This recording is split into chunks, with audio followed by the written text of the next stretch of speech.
Hello beautiful, welcome to my channel. My name is Joany and we are getting ready to do our straight leg shimmy, but we're gonna start it with the seated shimmy. So today's video is to help you with tomorrow's video.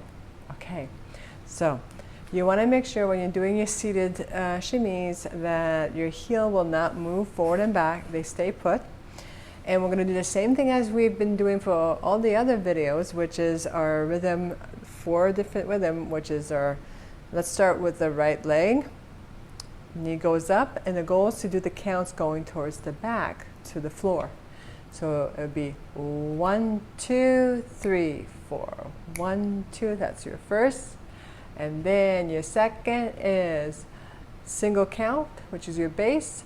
1, 2, 3, 4. 1, 2, 3. And your third, you go 1 and 2 and 3 and 4 and 1 and 2, and then your fourth is 1 and 2 and 3 and 4. 1 and 2 and 3 and 4. So you'll notice the range of your knee when it goes that fast, it doesn't go as high.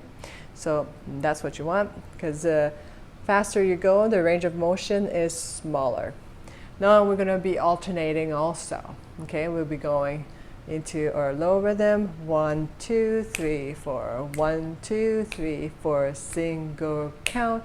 1, 2, 3, 4. And you always want to think of going towards the back. You prep the knee first going up, and then the count is on going towards the back. Okay, so on the floor, on the mat.